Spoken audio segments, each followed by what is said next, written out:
Hello friends, I am doctor Dishant, your biology गुरु। आज का अपना जो टॉपिक है वो है बायोमोलिक्यूल पार्ट 5, जिसके अंदर अपन अपने जो प्रोटीन की स्ट्रक्चर्स अपन पढ़ रहे थे, primary, secondary, tertiary and quaternary, उसको कंटिन्यू करेंगे। लास्ट टाइम पे अपन ने सेकेंडरी प्रोटीन की स्ट्रक्चर को देखा था।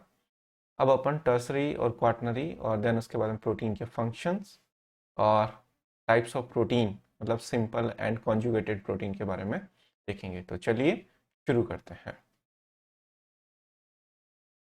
तो हर टाइप की जो है टर्सरी स्ट्रक्चर यानी तृतीयक टाइप की प्रोटीन, तृतीयक संरचना, प्रोटीन की तृतीयक संरचना तो कैसी होती है, लिख रखा है द लॉन्ग प्रोटीन चेन और the polypeptides chain usually fold upon itself like a hollow woolen ball. This is termed as tertiary structure. Next लिखा है this structure give a three-dimensional view of a protein. क्या होता है कि जो protein की लंबी जो चेन होती है, श्रृंखलाएं होती है, जैसे मान लो ये एक चेन है, बहुत लंबी है, तो वो स्टेबल नहीं रह पाती है।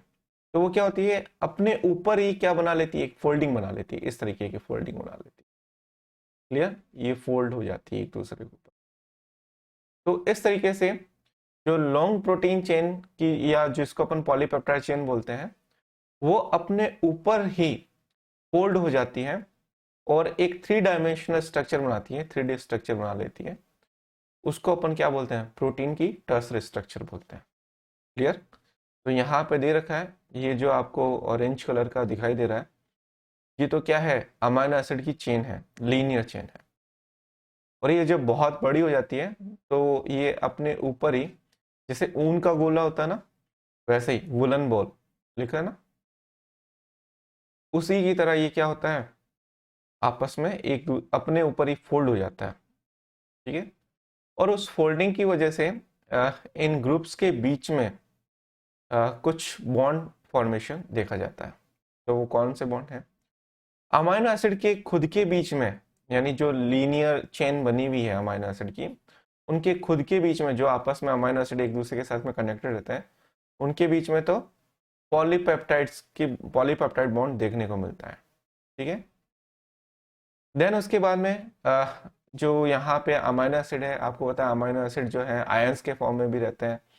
तो जो एमीन ग्रुप होता है उस पर पॉजिटिव चार्ज आ जाता है, और जो एसिड ग्रुप होता है वो एक हाइड्रोजन लूज करके अपने ऊपर नेगेटिव चार्ज लेता है। तो यहाँ पे पॉजिटिव और नेगेटिव के बीच में आयनिक इंटरेक्शन होती है, जिसकी वजह से कौन सा बॉन्ड बनता है, आयनिक बॉन्ड बनता है। ये आयनिक बॉन्ड भी इस प्रोटीन की टर्सरी स्ट्रक्चर को स्टेबिलिटी प्रोवाइड करता है। इस तरीके से यहाँ पे ऑक्सीजन और ऑक्सीजन के बीच में हाइड्रोजन आने की वजह से यहाँ पे हाइड्रोजन बॉन्ड देखने को मिलता है। यानी मोर इलेक्ट्रोनेगेटिव एलिमेंट्स के बीच में जब हाइड्रोजन आ जाता है तो हाइड्रोजन बॉन्ड देखने को मिलता है। तो उसकी वजह से यहाँ पे हाइड्रोजन बॉन्ड भी इस स्ट्रक्चर को, 3D स्ट्रक्चर को स्टेबिलिटी प्रोवाइड करता है। इसके अलावा कुछ अमाइनो एसिड सल्फर वाले होते हैं, तो उनकी वजह से यहाँ पे डाइसल्फाइड बॉन्ड है ना देखने को मिलता है, वो भी स्टेबिलिटी प्रोवाइड करता है। और कुछ अमाइनो एसिड ऐसे होते हैं जिनकी साइड चेन जो होती है वो हैवी होती है। ठीक है, यानी वहाँ पे हैवी एल्किल ग्रुप देखने को मिलता है। तो जैसे ये एक चेन होगी जिसमें हैवी एल्किल ग्रुप देखने को मिल रहा है, और यहाँ पे भी हैवी एल्किल ग्रुप देखने को मिल रहा है। तो ये जो एल्किल ग्रुप होते हैं वो आपस में एक इंटरेक्शन शो करते हैं, यानी वॉन्डर वॉल बॉन्ड की थ्रू, जो कि एक बहुत वीक बॉन्ड है, उसके थ्रू ये आपस में इंटरेक्ट होते हैं। यानी इनके बीच में वॉन्डर वॉल बॉन्ड देखने को मिलता है। तो जो एल्किल ग्रुप होता है वो वॉन्डर वॉल बॉन्ड रखता है, वॉन्डर वॉल बॉन्ड की इंटरेक्शन रखता है। और वॉन्डर वॉल बॉन्ड जो है वो हाइड्रोफोबिक इंटरेक्शन टाइप का बॉन्ड है। क्लियर। तो एक तरह की ये हाइड्रोफोबिक इंटरेक्शन है। तो यहाँ पे वॉन्डर वॉल बॉन्ड भी देखने को मिलता है।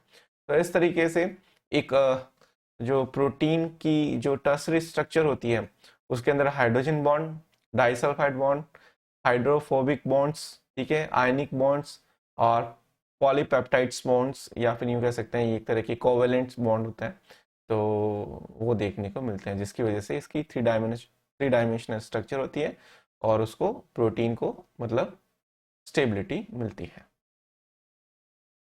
नेक्स्ट दे रखा है tertiary structure is absolute necessary for the many biological activity.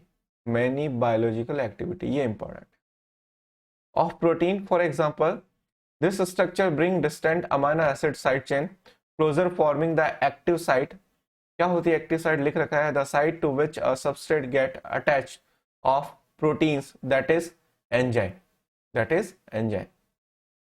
तो यहाँ पे लिख रखा है कि जो अपनी टर्सरी स्ट्रक्चर होती है प्रोटीन की, उसका बायोलॉजिकल इंपॉर्टेंस होता है, यानी वो बायोलॉजिकल एक्टिविटी में क्या करती है, हेल्प करती है। जैसे कि बहुत सी बायोकेमिकल रिएक्शन जो है वो एंजाइम की प्रेजेंस में होती है, और जो एंजाइम्स होते हैं वो स्ट्रक्चर में कैसे होते हैं, टर्सरी होते हैं।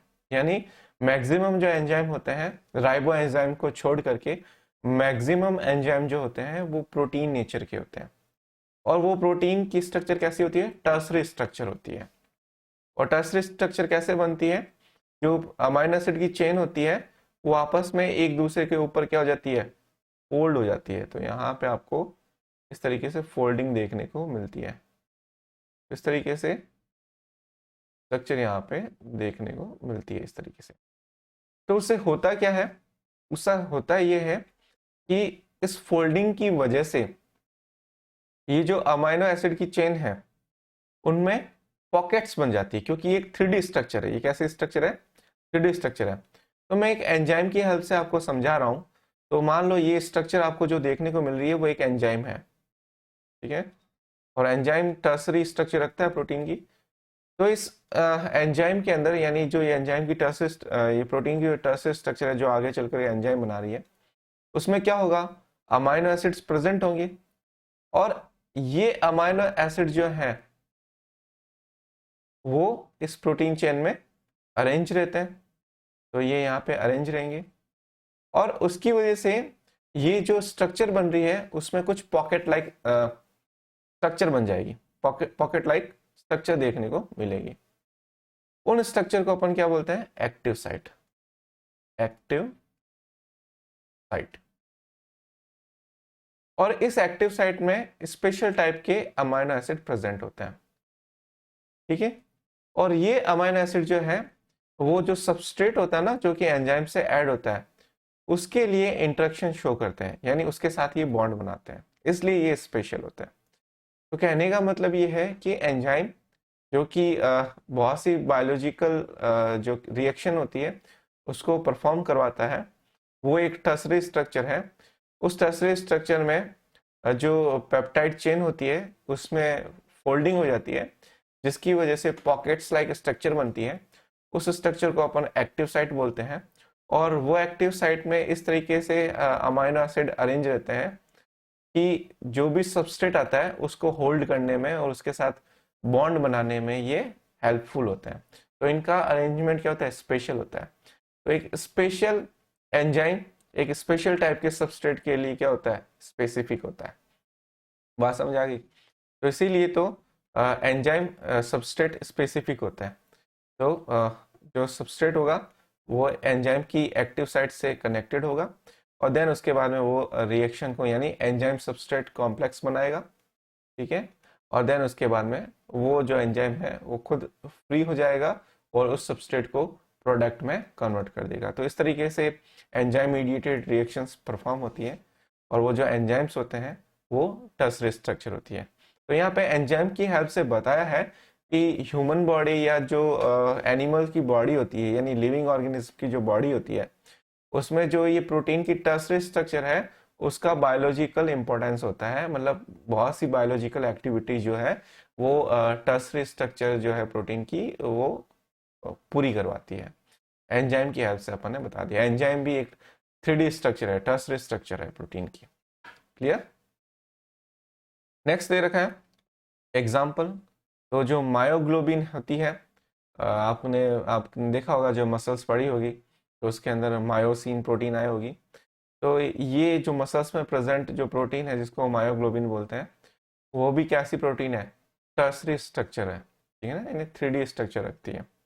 तो जो ग्लोबिन वर्ड आता है ना कहीं पे, तो वो लगभग टर्सरी स्ट्रक्चर को ही शो करता है। ठीक है ना, या रिप्रेजेंट करता है। नेक्स्ट है क्वाटनरी स्ट्रक्चर। तो क्वाटनरी स्ट्रक्चर क्या है? जो टर्सरी स्ट्रक्चर होती है वो एक से ज्यादा टर्सरी स्ट्रक्चर आपस में कनेक्ट हो जाती है और क्वाटनरी स्ट्रक्चर बना देती है। तो लिख रखा है quaternary structure is formed when a protein has more than one सब यूनिट। ठीक है ना, यहाँ पे सब यूनिट देखने को मिलती है। Individual polypeptide chains of a quaternary protein are called subunits. तो वो जो क्वाटनरी प्रोटीन की जो सिंगल यूनिट्स होती है जिससे वो मिलकर के बनता है उसको अपन सब यूनिट्स बोलते हैं। और polypeptide chains and each polypeptide chains has the primary, secondary और tertiary structure of its own। तो क्वाटनरी स्ट्रक्चर जो है वो चाहे प्राइमरी हो, चाहे सेकेंडरी टाइप की हो, चाहे टर्सरी टाइप की जो स्ट्रक्चर होती है प्रोटीन उससे मिलकर के बनती है, यानी यहाँ पे सब यूनिट्स देखने को मिलती है। इसका मैं आगे एग्जांपल बताता हूँ क्या है और देन इसको समझते हैं। नेक्स्ट दे रखा है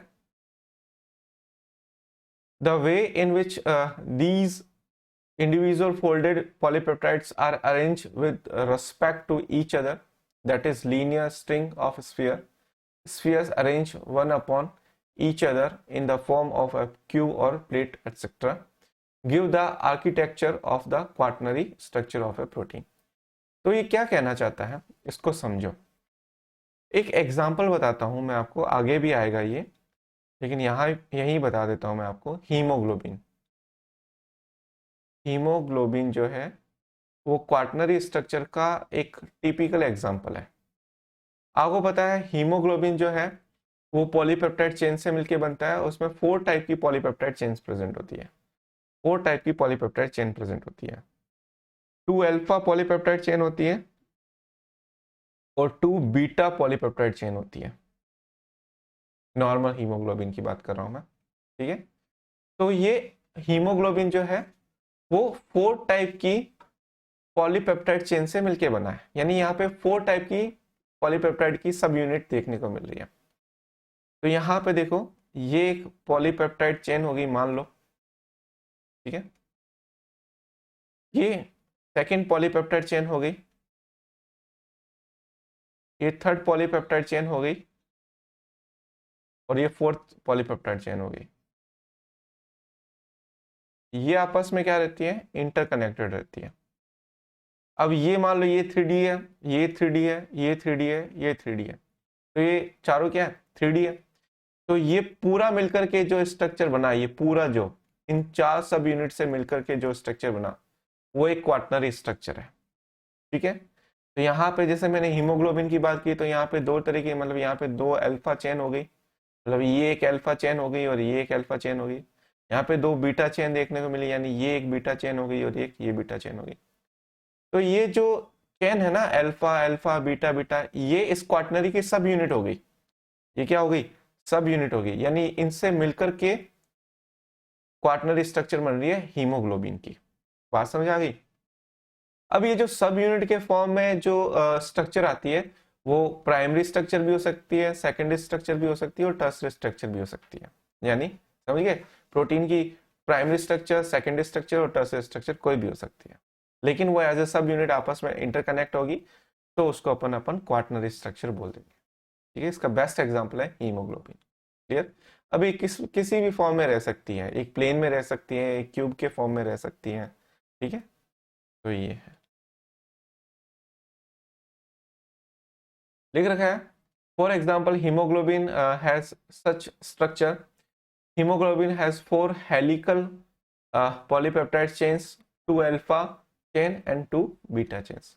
तो ये आपस में मिल करके, यानी 2 अल्फा चेन और 2 बीटा चेन आपस में मिलती है और हीमोग्लोबिन का मॉलिक्यूल बनता है। ये श्रृंखलाएं नहीं है, ये श्रृंखलाएं हैं, ठीक है। श्र है ये श्रृंखलाएं, ठीक है। अल्फा श्रृंखला और बीटा श्रृंखला, ये आपको ध्यान में रखना। तो इस तरीके से हीमोग्लोबिन जो है वो एग्जाम्पल है। नेक्स्ट जो है, यहां तक अपना जो है वो प्रोटीन की जो स्ट्रक्चर्स थी टर्सरी एंड क्वाटनरी, उसको अपन ने देखा। अब जो है प्रोटीन के फंक्शन क्या है, तो कुछ एनसीईआरटी ने टेबल दे रखी है और कुछ प्रोटीन बताए हैं जिनका कुछ फंक्शन है। वो देखते हैं कि कौन सी प्रोटीन है, उनके क्या क्या फंक्शन है। तो ये टेबल ध्यान में रखना, इंपॉर्टेंट टेबल है। तो सबसे पहले कोलेजन की बात करते हैं। तो कोलेजन प्रोटीन है, एनिमल वर्ल्ड के अंदर ये अबंडेंट प्रोटीन होता है और ये एज ए कनेक्टिव टिश्यू के अंदर देखने को मिलता है और सीमेंटिंग मटेरियल होता है, यानी ग्राउंड सब्सटेंस होता है। सीमेंटिंग मटेरियल मतलब ग्राउंड सब्सटेंस की तरह बिहेव करता है, ठीक है। तो ये इंटरसेल्युलर ग्राउंड सब्सटेंस है कोलेजन, व्हाइट फाइबर के नाम से फेमस रहता है ये। देन अपन नेक्स्ट बात करें तो बहुत से एंजाइम्स ऐसे होते हैं जो प्रोटीन नेचर के होते हैं, ठीक है। तो उसमें से एक एग्जांपल एनसीईआरटी ने दिया है, ट्रिप्सिन। ट्रिप्सिन एंजाइम जो है वो प्रोटीन नेचर का होता है। मैक्सिमम जो एंजाइम है वो प्रोटीन नेचर के होते हैं, लेकिन कुछ एंजाइम इसके एक्सेप्शन भी है, जैसे राइबो एंजाइम्स, ठीक है ना, या राइबोजाइम्स जिनको बोलते हैं। तो एंजाइम्स मोस्ट ऑफ दी कैसे होते हैं, प्रोटीन नेचर के होते हैं, लेकिन इसके कुछ एक्सेप्शन भी है, वो मैं यहाँ लिख देता हूँ, एक्सेप्शन। और वो एक्सेप्शन है राइबोजाइम्स। राइबोजाइम्स जो न्यूक्लिक एसिड से मिलके बनते हैं, मतलब जनरली आरएनए जो होता है ना, वो as a catalytic activity show करने लगता है और वो मतलब एज ए एंजाइम वर्क करता है। हॉर्मोन्स भी होते हैं जो कि प्रोटीन नेचर के होते हैं, बहुत से हार्मोन हैं, जिसमें से एक एग्जांपल है इंसुलिन। तो इंसुलिन हार्मोन है, ठीक है, जो कि प्रोटीन से मिलके यानी अमाइनो एसिड की चेन से मिलके बनता है। देन उसके बाद में एंटीबॉडीज, आपको पता है अपने इम्यून सिस्टम का पार्ट है, तो वो भी प्रोटीन से मिलके बनती है। इम्यूनोग्लोबिन्स आपने सुना होगा, आईजी से रिप्रेजेंट करते हैं।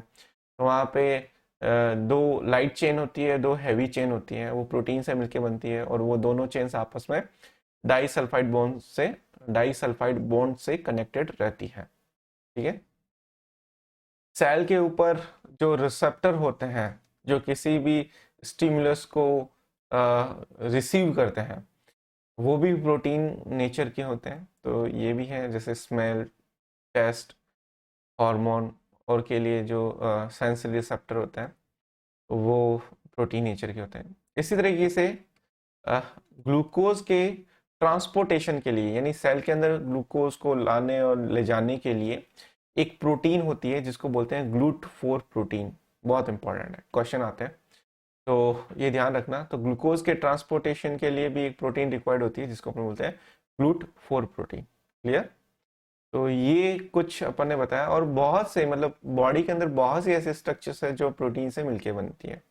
यहाँ कुछ एनसीईआरटी ने एग्जांपल दे रखे थे, वो अपन ने यहाँ पे डिस्कस किए। नेक्स्ट अपन देखते हैं प्रोटीन के टाइप्स। तो यहाँ पे सिंपल एंड कॉन्जुगेटेड टाइप की प्रोटीन देखने को मिल रही है। हिंदी में यहाँ पे बता देता हूँ, सिंपल का मतलब होता है सरल, सरल टाइप की प्रोटीन, और कॉन्जुगेटेड का मतलब होता है संयुग्मित प्रोटीन, संयुग्मित संयुग्मित प्रोटीन।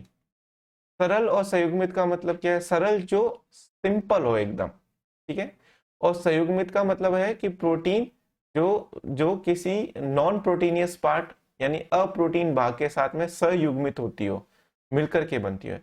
यानी सिंपल प्रोटीन की बात करेंगे तो सिर्फ यहाँ पे प्रोटीनियस यानी प्रोटीनियस स्ट्रक्चर देखने को मिलेगा, सिर्फ प्रोटीन से ही प्रोटीन, मतलब इस सिंपल प्रोटीन में वो प्रोटीन आती है जिसमें ओनली और ओनली क्या होती है, प्रोटीन ही होती है, अमाइनो एसिड्स ही होते हैं, कोई नॉन प्रोटीन पार्ट नहीं होता। लेकिन जो कॉन्जुगेटेड प्रोटीन होती है ना, उसमें प्रोटीनियस पार्ट भी होता है प्लस नॉन प्रोटीन पार्ट यानी नॉन प्रोटीनियस पार्ट भी देखने को मिलता है, इसलिए उसको अपन संयुग्मित या कॉन्जुगेटेड प्रोटीन कहते हैं। तो कौन कौन से देखते हैं नेक्स्ट। सबसे पहले सिंपल प्रोटीन की बात करते हैं, तो लिख रखा है, यानी सरल प्रोटीन की बात करते हैं तो simple proteins are composed of amino acid only. तो जो सरल प्रोटीन होती है वो ओनली अमाइनो एसिड से मिलकर के बनती है, यानी अमीनो अम्ल से मिलकर, केवल और केवल अमाइनो एसिड से मिलकर बनती है, ठीक है। नेक्स्ट है, some are small globular molecular mostly soluble in water and not coagulated by heat। तो जनरली जो सिंपल प्रोटीन होती है वो स्मॉल हो सकती है, ग्लोब्यूलर हो सकती है, वाटर के अंदर सॉल्यूबल हो सकती है, ठीक है, और जनरली वो हीट से कोगुलेट नहीं होती, मतलब जो गर्म करने से स्कंदित नहीं होती, ठीक है ना। जैसे एग्जांपल है हिस्टोन प्रोटीन। लेकिन ऐसा नहीं है कि वो होती नहीं है, जैसे जैसे मॉलिक्यूलर वेट बढ़ता है ना, वैसे वैसे उसकी सॉल्युबिलिटी और कोगुलेबिलिटी जो है, सॉल्युबिलिटी तो कम हो जाती है और कोगुलेबिलिटी जो है वो बढ़ जाती है, यानी स्कंदित होने की क्षमता बढ़ जाती है। ठीक है, तो आगे लिख रखा है, लिखा हुआ है as the size of the protein molecule increases it become less soluble and its heat coagulability increases. ठीक है ना, कोएगुलेबिलिटी जो है मतलब जो स्कंदित होने की, कोगुलेट होने की जो प्रॉपर्टी है, ठीक है ना, वो बढ़ जाती है। क्लियर। नेक्स्ट है for example large globular proteins, कुछ लार्ज ग्लोब्यूलर प्रोटीन है जिसके एग्जाम्पल दे रखे हैं, जैसे एग एल्ब्यूमिन है। तो एग एल्ब्यूमिन जो है वो ग्लोब्यूलर प्रोटीन है और उसका मॉलिक्यूलर वेट भी ज्यादा होता है, मतलब हैवी होता है, तो हीट से ये कोगुलेट हो जाता है। क्लियर। इसी तरीके से जो सीरम ग्लोब्यूलिन्स है वो भी हीट कोगुलेट हो जाती है। इस तरीके से जो वीट है या राइस है उसमें जो ग्लूटीन्स होते हैं, प्रोटीन है ना, ग्लूटीन्स प्रोटीन जो होती है वो भी हीट कोगुलेट हो जाती है। तो इनका साइज बड़ा होने से इनमें कोगुलेबिलिटी जो होती है वो बढ़ जाती है। नेक्स्ट है fibrous proteins have long molecules and are insoluble in water।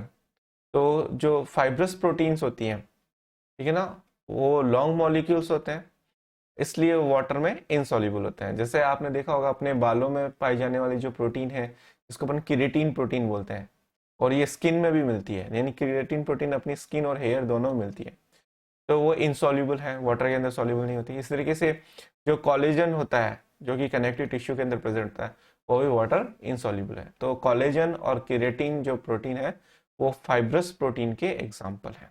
ठीक है, तो ये आपकी सिंपल प्रोटीन कंप्लीट होती है। अब अपन बात करते हैं कॉन्जुगेटेड प्रोटीन की। तो कॉन्जुगेटेड प्रोटीन के अंदर प्रोटीनियस पार्ट के साथ में एक नॉन प्रोटीनियस पार्ट देखने को मिलता है। तो यहाँ पे लिख रखा है conjugated proteins are formed by the binding of a simple protein with a non protein. ठीक है ना, जनरली इसको अपन क्या बोलते हैं, प्रोस्थेटिक ग्रुप। जो नॉन प्रोटीनियस पार्ट होता है उसको अपन नाम दे देते हैं प्रोस्थेटिक ग्रुप। यहाँ पे एक एग्जाम्पल दे रखा है जैसे न्यूक्लियो प्रोटीन, आगे अपन बहुत सारे एग्जाम्पल देखेंगे। तो न्यूक्लियो प्रोटीन के अंदर नॉर्मल प्रोटीन रहती है, उसके साथ में क्या रहता है, प्रोस्थेटिक ग्रुप के रूप में न्यूक्लिक एसिड रहता है। क्या रहता है, न्यूक्लिक एसिड, इसलिए इसको अपन क्या बोलते हैं, न्यूक्लियो प्रोटीन। इस तरीके से आगे एग्जाम्पल है, देखते हैं कौन कौन से एग्जाम्पल है कॉन्जुगेटेड प्रोटीन के। तो कुछ एग्जाम्पल दे रखे हैं, जैसे न्यूक्लियो प्रोटीन, तो इसमें प्रोटीनियस पार्ट के साथ में जो प्रोस्थेटिक ग्रुप होता है वो होता है न्यूक्लिक एसिड। ठीक है, इसलिए इसको अपन न्यूक्लियो प्रोटीन बोलते हैं। जैसे कि एग्जाम्पल देख रहा है प्रोटामीन्स। नेक्स्ट है मेटेलोप्रोटीन, यानी यहाँ पे प्रोटीन के साथ में नॉन प्रोटीनियस पार्ट यानी प्रोस्थेटिक ग्रुप के फॉर्म में मेटल्स देखने को मिलते हैं। इसका एग्जाम्पल है फेरिटीन। फेरिटीन में आयरन जो है वो मेटल के फॉर्म में होता है। तो इसके बाद में क्रोमोप्रोटीन, क्रोमा मतलब होता है कलरफुल पार्ट, यानी प्रोस्थेटिक ग्रुप के फॉर्म में यानी नॉन प्रोटीनियस पार्ट के फॉर्म में पिगमेंट्स देखने को मिलेंगे, जैसे कि साइटोक्रोम्स, इसमें भी आयरन होता है। तो इसके बाद में आता है फॉस्फोप्रोटीन्स। तो ये ऐसी प्रोटीन होती है जिसमें प्रोस्थेटिक ग्रुप के फॉर्म में फॉस्फोरिक एसिड देखने को मिलता है, जैसे कि केजीन प्रोटीन ऑफ मिल्क, है ना, यानी केजीन ऑफ मिल्क। तो मिल्क के अंदर जो केजीन प्रोटीन मिलती है वो एक तरह की फॉस्फोप्रोटीन है। तो इसके बाद में आती है लिपोप्रोटीन्स, यानी यहाँ पे प्रोस्थेटिक ग्रुप क्या मिलेगा, लिपिड मिलेगा, जैसे कि काइलोमाइक्रोन। तो इसके बाद में आता है ग्लाइकोप्रोटीन, इसमें प्रोस्थेटिक ग्रुप जो है वो कार्बोहाइड्रेट देखने को मिलेगा, जैसे कि म्यूसिन। तो ये कुछ कॉन्जुगेटेड प्रोटीन के एग्जाम्पल होते हैं। ठीक है, इसी के साथ में अपना जो प्रोटीन वाला पोर्शन है वो कंप्लीट होता है। और अपन ने इस लेक्चर में अपने टर्सरी, क्वाटनरी और प्रोटीन के फंक्शन और प्रोटीन, सिंपल प्रोटीन और कॉन्जुगेटेड प्रोटीन के बारे में देखा। ठीक है, थैंक यू सो मच।